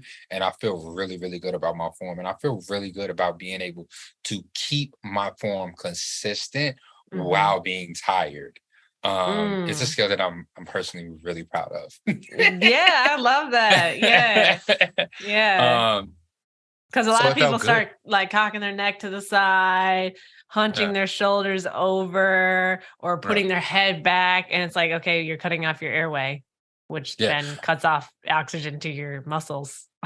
And don't get me wrong. Yeah. Do all of that. I do all of that. But you correct yourself. But I'm the same way. I am self-aware constantly, and I'm able to bring it back and come. And even when I'm running, I have a level of self-awareness, so I'm able to make minor adjustments, even a way that my foot tends to kick in on my ankle as it's coming up and stuff like that. I kick the fuck out of my own ankles when I'm running sometimes. Same. Yeah.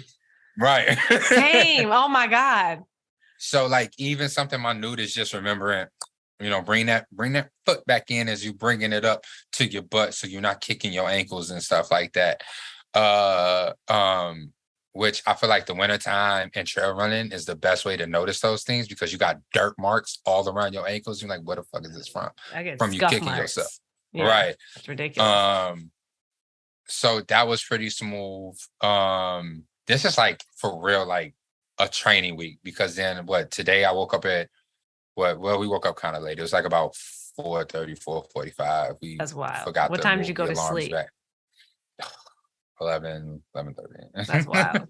Yeah, it's super wild. But like, Karen is a wind runner, and I'm like, it's just easier for me. It makes sense for me to get up, come into the city, do my track workout on a track, because there's no real public track out in Arlington Heights. Mm-hmm. So I come in and do it. But I'm also being smart.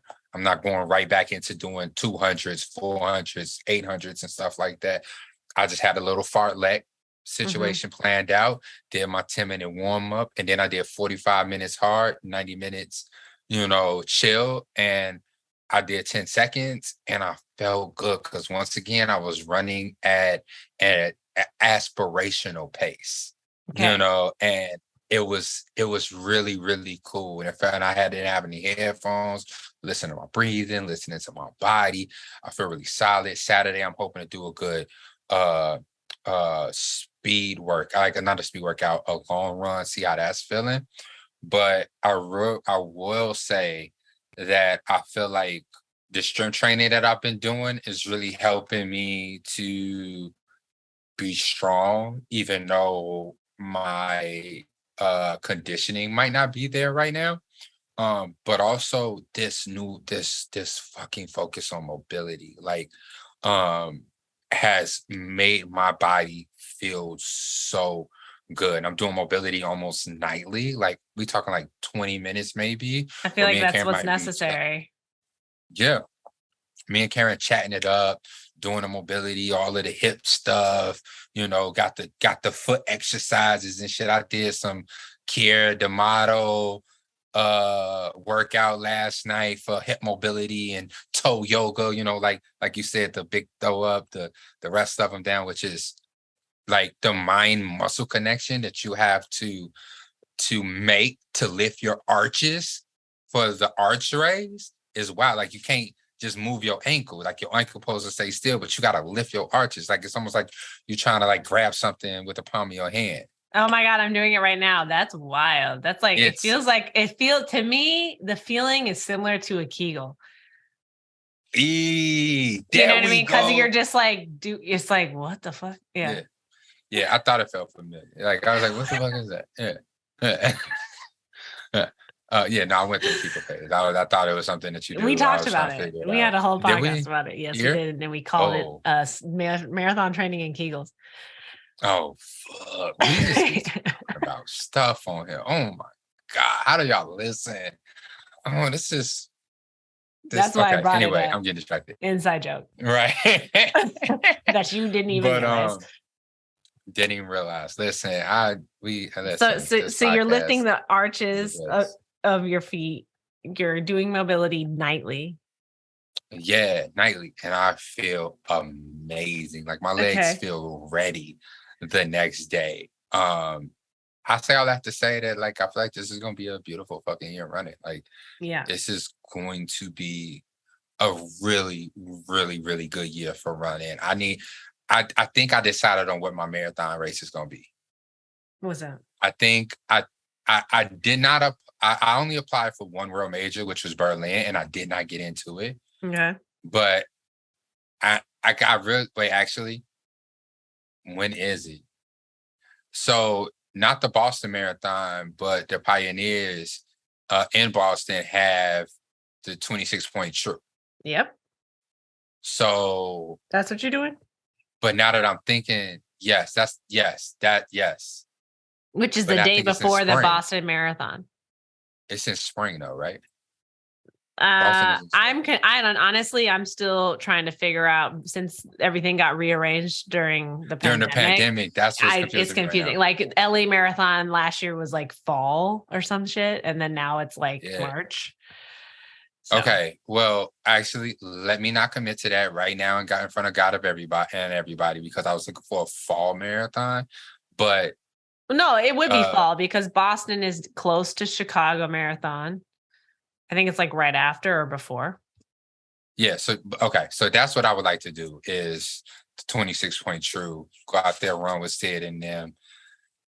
See how that goes. try to finish pretty fast and make that happen. Like, actually, no, I'm wrong. I'm sorry. The Boston Marathon is April 17th. Isn't your birthday in April? Yeah, it's April 5th. Oh, see. Yeah, we'll see. I mean, that's literally in like a couple months. Yeah. Do I just start training for a marathon now? Do I just do that? You do what you want to do. I think I need the whole year to do a sub 4. Yeah, I mean, I would assume that would be my. I think I need a whole year to do a sub 4. Yeah. Somebody give me a marathon. You know what I love is that Boston Marathon, right? They have their whole website, everything, and then 26 Point True is an Eventbrite. Brilliant. Fucking brilliant. Fucking sick. This is so good. And it says that 2023 is April 15th. Yep. Saturday. So maybe I'll just do 2 marathons this year. You do, which I'll be here. We'll talk about it. I'll be here to debrief and overview. Maybe all I just the got things, an A race. A B race. Yeah, like you just got it. Like that. I mean, you also but the thing is you're training for the speed project, which is in like mid to end of March. So like you're gonna basically be near marathon ready. 26.2 is like 3 weeks later. Yep. Okay, I didn't think this. Depending on what you're training for, I guess I don't know. Yeah, I feel like everyone's running like almost a marathon, right? For the speed project, because it's like about 300. It's supposed to be about 20 miles. 20 miles of running. Yeah, and I mean, and that's all within like the span of 24 hours. So then that's kind of. I don't know. It's kind of I don't know. You know what? Let me reconvene. Let me speak. Talk to your coaches and your fiance wife. I don't have a coach. I am self-coached. Well, I mean, everyone that's coaching the speed project, you just named like 5 people that could literally help guide you through this situation. I could. I could ask Rosalie. Yeah. But I kind of already know. I feel like I already know what our answer would be. No.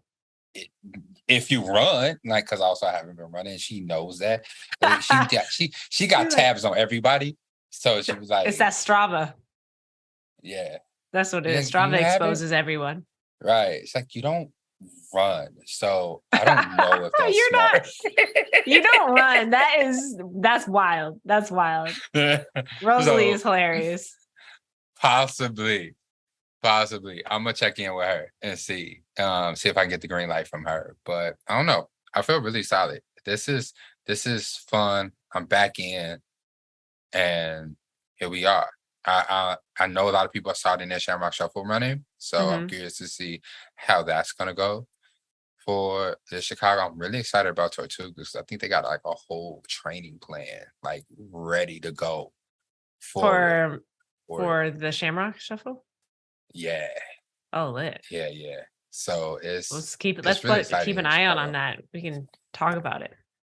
Yeah. So if that's all you have for your personal update, I have. That's it, baby. Our unboxing segment. Oh my God. What are we unboxing? We need to call this unboxing segment something. Unboxing with Courtney.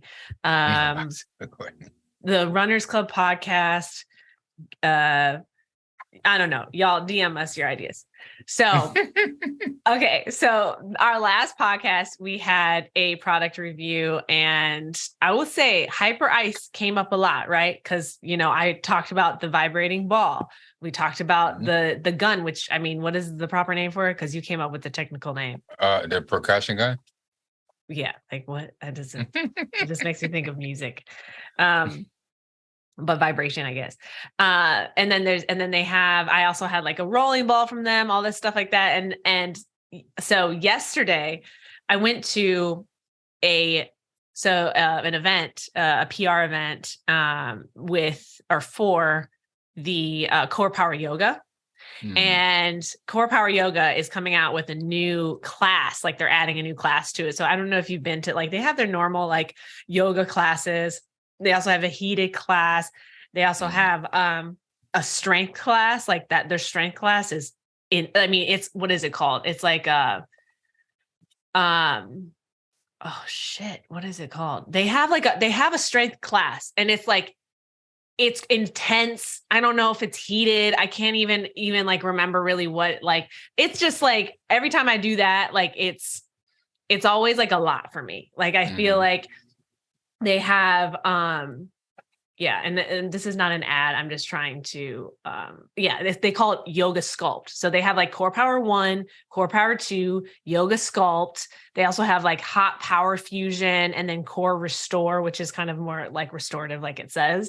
And what they're adding is Core Power Strength X, which is like a whole nother level, right? And so anyways, they launched it in January, like on the 9th. They had a PR event. I was invited, very dope. Love, like LA is really great for the events, right? And then we left with a gift bag. And in the gift bag, we got one of these things, another Hyper Ice product. And this is different because they had a little recovery room outside of the yoga room, which was like, I was like, okay, what's going on in here? Right. And they had a guy from Hyper Ice with all of the things. Cause like, first of all, Hyper Ice has portable compression. Like, I don't even know. They're not even called boots because it just wraps around your calf. Did you know that? Yes. And you can, and they're TSA approved, so you can take them on planes. You can literally just like walk around with these compression things on your freaking calves. And you know me right now with my issues. It's insane. What? Oh, that's dope. Wait. Are compression boots TSA approved? Well, you have to plug it into something. That is a Googleable thing. That's but I don't. A lot of them charge. A lot of them hold a charge. Well, this is the same thing. It's a charge. Yeah. So like, honestly, and really realistically, if you're like flying across a country or across continents, like, and you're on a plane for like 8 hours plus, like, and like, I don't know about y'all, but like, I have to wear compression socks when I do like long travel like that, because my legs will swell, like they will. And so this is something where, I mean, and obviously it's obviously about like recovery as an athlete, obviously, but I got really excited about the plane idea. So, but yeah, these things just wrap around your calves and you can just do whatever it is that you're doing and have recovery. And I was just like, oh, this is fucking brilliant. Okay. And then they also have something that wraps around like your torso area, which heats up, I think. Wow. Yeah. And then I think it also has the hips compression, but it don't heat up. Yeah. See, it's not even like that though. It's, yeah. So they have, see, now you got me. See, this is me going on a whole other freaking tangent because but I'm going to talk about this vaginal steamer you got from Hyper Ice. You got to stay on drag. I need to see what this thing is about. Like, I'm literally looking on this thing. They literally have a compression thing for your upper thighs that I'm looking at, which is really crazy. They have something for your knee. They have, it's called the Venom, which it's heated. Okay. It literally wraps around your waist and it's heated. And then I'm just on their website. And so I'm like, I'm getting like this whole new, like, it's a whole new world for me. Cause I walked into the room. I said, what do y'all have going on over here? Like the fuck? Like, I'm just like, they got all this stuff. And then the guy was like, oh, you might get one of these in the bag. And I'm like, okay. And he's holding up this like round thing. And then I open up my gift bag as I'm leaving. And it has this thing called the Core in it. Core by Hyper Ice. Okay. I was like, okay, what is this? It's guided meditation. It literally vibrates as you're going through meditation. Okay. Designed to keep you calm and focused. Start a consistent practice with Core, your handheld smart meditation trainer with dynamic vibrations, lights, and biometric feedback to help you focus and stay motivated. It reads your heart rate and heart rate variability. Okay. And and so it's like a whole thing, and it has an app that goes with it. And so like it's like you see in like on their website. It comes with an app, but then like you hold it and it like, they just show people like meditating and holding it, and it guides you through meditation. I was like, that's fucking lit. Look at Hyper Ice doing the most. Are you on the website? Yeah. You look like you clicked on the link. I did. I definitely clicked on the link. I'm looking for this thing right now so I can see. And again, this is not sponsored, you guys. This is just me honestly trying to share the things that I get, or just like the things that I'm interested in, because I think it's cool. I like fitness tech. Yeah. So like, is it going like, does it like talk to you? Like, cause I see like this woman just pleasantly sitting on what could be indoors, could be outdoors. I don't know. She looks like she lives in a very minimal modern home. Right. With it just cupped into her hands, and she looks relaxed. She looks pleasant. You know what I'm saying? So like, how does it like life is good? Like, how does it get you through a meditation? Well, so first of all, this is it. It's like I'm holding it in my hands right now. That's how they hold it. It's right, exactly. And it's got like these sensors on it that I think you put your thumb on it, and I think that's how it reads your heart rate and heart rate variability, because I'm seeing everyone have their thumb on it. And I think you hold it like going up, because it has like a edge to it. So then it's easier to do it going like this. Oh yeah, my thumbs go right over the little sensors. And then this is like the charging port, which is like super cute and sleek. Yeah. But yeah, it just seemed, and I think what it is, because it has an app, you like select your meditation, it activates, you press start. That's what I'm assuming. This is just me literally unboxing it right now, but like, it looks like you would just like press start, and then it starts your meditation, and then it will vibrate or like light up during certain sections of the meditation, and then like guide you through without, because then that's a way for you to be silent and like in the zone, but also have something there that is something to focus on. I honestly feel like this could really help make meditation, like more focused and even easier for people who like fidget or can't keep their mind in one place, where you're like, you have something that you're physically holding and has feedback and like it's not just you just sitting in a room, with your eyes closed and you're like, yeah, that's what it says. That's what it says on here. Like, it just helps you to just kind of hone in your focus on something. And it, like, I guess through your thumbs, it checks your heart rate variability. Just like my Whoop does. And it just lets you is right now that's the leading indicator of wellness, I guess. But heart rate it's just variability. Yeah. But I guess it uses those vibrations to keep you centered and keep you focused. Like, definitely use this. Like, give us an update to see if have you ever struggled with meditation before? Like, is it something hard for you to get into? I mean, yes and no. I mean, like I've had a lot of different experiences with meditation. So like I've definitely done the traditional, just like sitting down type thing. But like, honestly, what really has got me into my ability to meditate is like certain jobs that I've had in the past, like even just like having to focus or be still for a long time. Like I was a figure model for artists back when I was like still living in Minneapolis. So I was like when I was like in my early 20s.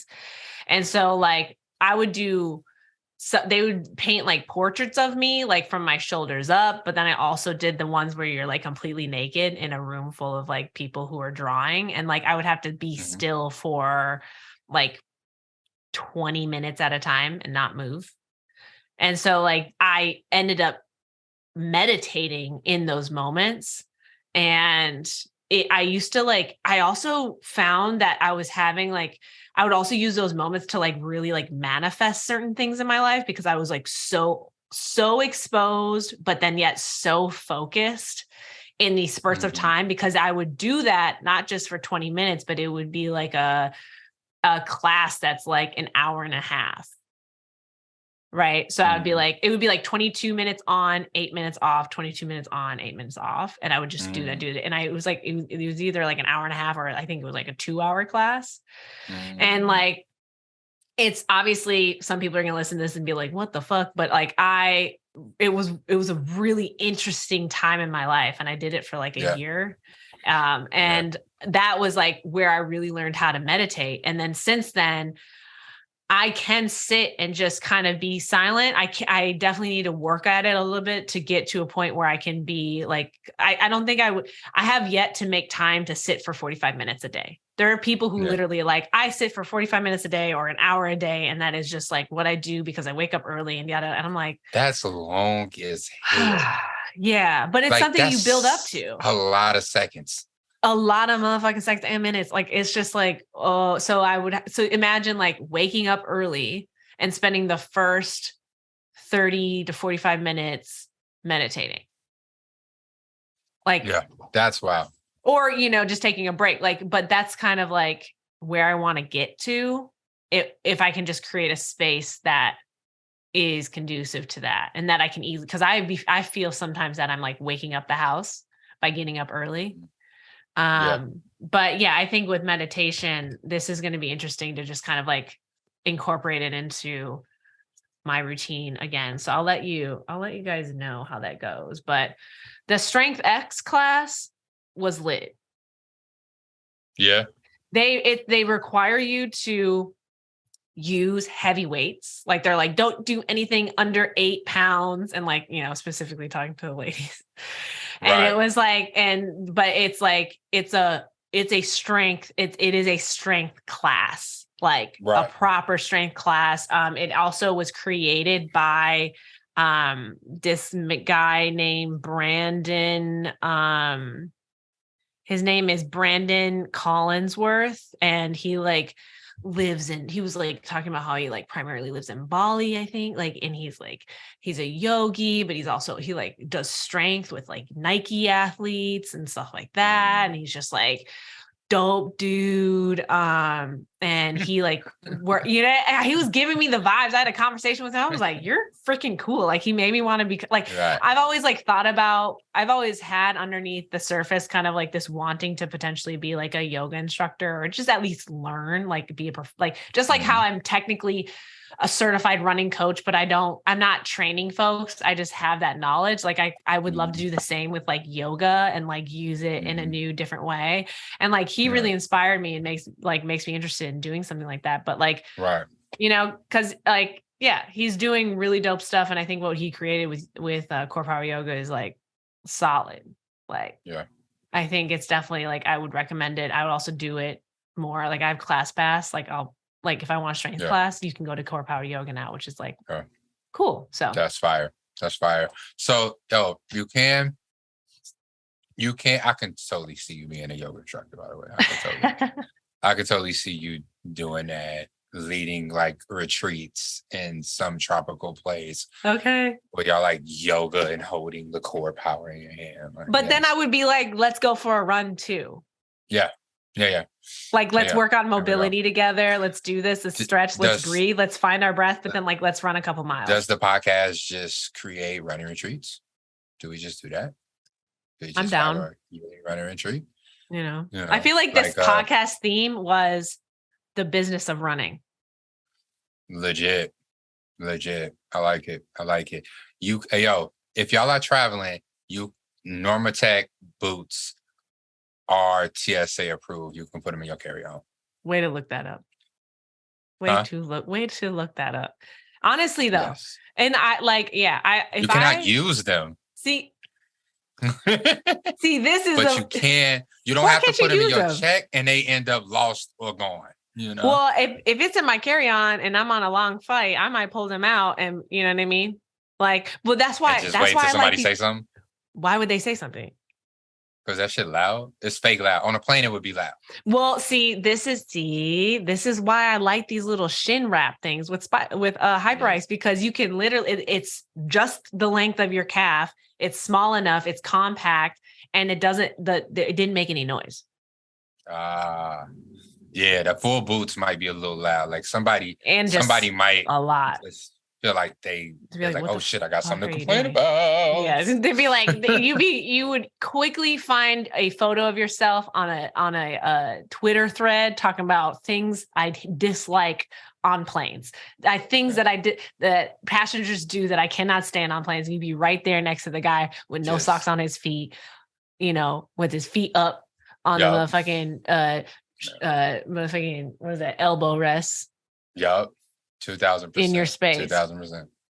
Look, I like this. I'm here for this. I'm here for the boots. I'm here for this like little travel rap situation. Like that's I want some. Yeah. Yes. I mean, even like when you think about the Speed Project and like things that you can bring with you, it's like, yeah, that's pretty dope. So that's my unboxing of the week. Maybe I'll have something next week. Maybe I won't.